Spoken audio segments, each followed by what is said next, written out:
a todos. Bueno, hoy vengo a presentarles mi reseña acerca del libro del autor Juan José Benítez López, o más conocido como JJ Benítez.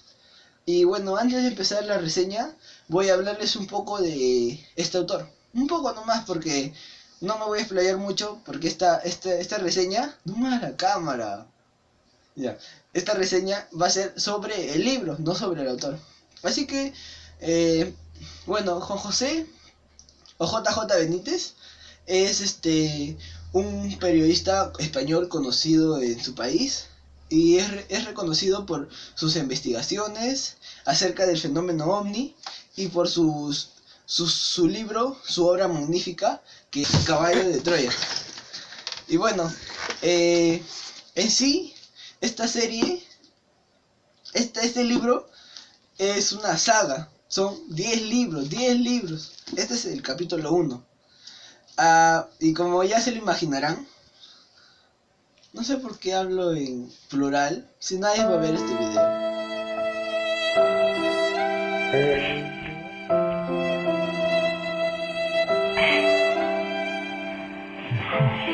Ya, bueno, como ya les conté, este es el primer capítulo. Todos los libros son llamados Caballo de Troya, pero lo que cambia es en el nombre de acá. El capítulo 1, el primer libro se llama Jerusalén. El segundo se llama Masada, Isadán, Nazaret, Cesarea. Y el último es el único que varía, que se llama El Día del Relámpago. Y bueno, le voy a hablar solo del primer libro, porque leer los 10 libros no me abastece. Entonces, vamos a empezar. Ya, corta. ¿Está grabando? Ya. Bueno, antes de empezar la reseña, quiero aclararles de que estoy un poco mal con la garganta pero igual tengo que grabar porque si no voy a jalar. No es mejor cortarlo porque me van a jalar de verdad. Y bueno, estoy un poco con tos, así que si toso un poco durante mi reseña, no me juzguen. Bueno, este libro empieza contando la historia de JJ Benítez. Empieza de redactar, contándola. Él recibe una llamada después de dar una entrevista en un canal de televisión, una llamada muy misteriosa, de un hombre que no quiso decir su nombre, simplemente dijo que lo llamen el Mayor, y que él era un ex militar un ex piloto del USAF, de la United States Air Force, o Fuerza Aérea de los Estados Unidos. Este hombre, con Benítez, el Mayor con Benítez, después de esa llamada empezaron a enviarse muchas cartas, hasta se encontraron en persona. Después de varios meses de enviarse cartas, conociéndose así, principalmente el tema de habla en estas cartas era sobre la fe de Benítez en Jesucristo. Al principio fue raro, pero más adelante va a ir explicándolo el autor. Y bueno, después de muchas cartas, a Benítez le llega unas frases. De hecho, eran unos acertijos que tenía que descubrir, con un mensaje al último que decía que iba a recibir algo adicional cuando el Mayor muera, porque ya el Mayor decía que iba a morir. Entonces, después de un tiempo, le llega una carta. Le llega una carta a Benítez en la que viene escrita de que ya había muerto el Mayor, y le llega una llave. Y estos acertijos para él fueron un reto, ya que no es fácil descifrarlos. Y una de esas lo llevó hasta Washington, en Estados Unidos, donde después de mucho razonamiento, muchas desveladas, muchos problemas, muchas cosas que pasó, hasta obstáculos, porque estaba constantemente siendo perseguido por el FBI, ya que el FBI había descubierto unos lazos que tenía con el Mayor. Y entonces, después de mucho tiempo, logró descifrar por fin el mensaje, que lo llevó hasta un almacén, donde la llave que recibió el mensaje cuando murió el Mayor era la llave para abrir ese cajoncito. Y a la hora de abrir ese cajoncito se llevó una sorpresa al encontrar muchos papeles, muchos escritos, que en el momento no lo abrió por miedo a que entre el FBI y le decomise o le quite todo eso de ahí, que supuestamente era confidencial, que era el tesoro del Mayor. Entonces decidió guardárselo y luego de burlar a los agentes del FBI, logró salir de Estados Unidos en dirección a España. Y esto luego en el avión lo abrió. ¿Y de qué se trataba esos relatos que había encontrado? Bueno, era simple y llanamente El caballo de Troya, que es la obra de la que le estoy hablando. Y esos relatos era un diario que fue escrito por el mayor en su etapa de piloto del USAF. Mientras el mayor fue, ¿cómo se dice?, reclutado para un proyecto llamado Swivels. Dentro de este se llevaba a cabo la operación Caballo de Troya. ¿Y qué consistía este proyecto? Este proyecto consistía en la creación de una máquina del tiempo en la que por parte de Estados Unidos, para regresar en el tiempo, obviamente. Ya, entonces, pero ¿qué es lo interesante de esta obra? Bueno, de ahí el autor empieza a relatar los procesos de selección de los viajeros en el tiempo, porque solamente podían viajar dos, la elaboración del proyecto, empiezan a cuenta también cómo fue el proceso de elección para el momento histórico en el que iban a volver. En la elección se propusieron 3 ideas para poder regresar en el tiempo. La primera fue regresar a la época de Cristóbal Colón, cuando descubrió América. La segunda propuesta fue regresar a las épocas de Abraham Lincoln. Y el tercero fue regresar en el tiempo hasta la época de Jesús de Nazaret.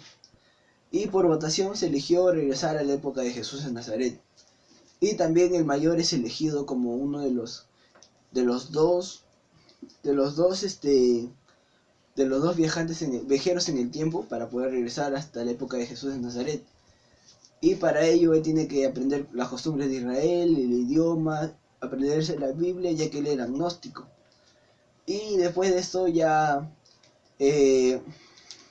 empieza lo que es la preparación, los ensayos, y así hasta que llega el día del viaje del tiempo. Ellos van hasta el año 30, donde lo primero que hacen es contactarse con Lázaro, porque en ese tiempo, justo en el día que llegaron, estaba lo que es la resurrección de Lázaro. Toda la gente estaba asombrada porque es la noticia de la resurrección de Lázaro en manos de Jesús de Nazaret.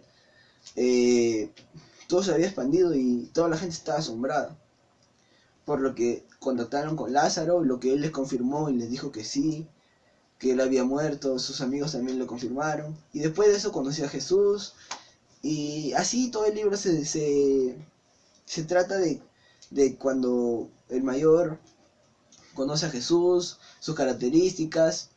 Y entonces este libro lo presenta a Jesús como una persona jovial y que quiere dar a conocer, quiere enseñar a todos sus pensamientos, su sabiduría. Y también lo presenta como una persona totalmente diferente a lo que está escrito en la Biblia. A lo que está escrito en la Biblia. Y lo que le trajo muchos detractores por parte de la Iglesia Católica. Pero bueno, a pesar de todo eso, este es un libro, uno de las superventas de JJ Benítez, es súper vendido, traducido a muchos idiomas, porque simplemente es un libro muy atractivo, que te llama la atención de inicio a fin. Y una de las cosas que más me gustó de este libro fue de que te cuenta los hechos como si fueran real. Hasta un momento llegué a creer como si esto fuera algo real. Por ejemplo, cuando nos contó sobre la elaboración de la máquina del tiempo, no es como cualquier libro, cualquier película que simplemente te dice, ya científicos construyeron la máquina del tiempo y viajaron en el tiempo y así.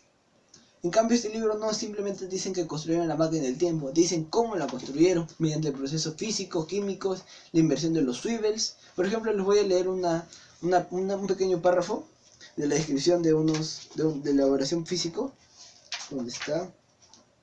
2000 años más tarde. Bueno, acá lo encontré. Dice, este recubrimiento poroso de la cuna, de composición cerámica, goza de un elevado punto de fusión, a 720.600,64 grados centígrados, siendo su poder de emisión externa igualmente muy alto. Su conductividad térmica, en cambio, resulta muy baja, 2,07113 por 10⁻⁶ coulomb por centímetros por S por COC por 10⁻⁶. ¿Qué es eso? También otra parte de la que explica que la que más me impresiona es, por ejemplo, que explica de que tú, cuando quieres retroceder en el tiempo, tú estás sentado acá y retrocedes 1 hora, vas a aparecer sentado en este mismo lugar. Por lo que cuando ellos decidieron regresar en el tiempo a la época de Jesús en Nazaret, ya sabemos que Nazaret está en Israel, la máquina del tiempo estaba en Estados Unidos. Y si regresaban en el tiempo, iban a aparecer en Estados Unidos, o en lo que era en ese tiempo Estados Unidos. Y como ya se imaginarán, viajar de Estados Unidos hasta Israel, en ese tiempo no había avión, no había carro, barcos había, no sé si había barcos, pero la cosa es que era muy dificultoso viajar desde Estados Unidos hasta Israel. Y entonces lo que planearon ellos, lo que idearon, fue implantar una base en Israel. Pero ¿cómo lo podían hacer? Si ponían algo en Israel, y Israel iba a decir que están haciendo algo en contra de su país y se iba a desatar muchos conflictos. Entonces lo que ellos idearon, o lo que ideó el general Curtis, que era el encargado de este proyecto, fue decirle a Israel que iban a hacer algo a favor de él para poder implantar esa base, pero en verdad estaban camuflándolo para poder instalar ahí la operación Caballo Troya. ¿Y cómo lo hicieron? Bueno, en ese tiempo Estados Unidos estaba desarrollando una tecnología avanzada en satélites que eran capaces de tomar fotos en diferentes lugares del mundo, porque viajaban alrededor del mundo. Y Israel estaba muy interesado en esos satélites, por lo que Estados Unidos aprovechó de eso y le dijo a Israel que le iban a dar esos satélites para que puedan espiar a sus enemigos. Israel de hecho aceptó porque estaba muy interesado. Y dijeron que para poder controlar esos satélites tiene que haber una base en ese país.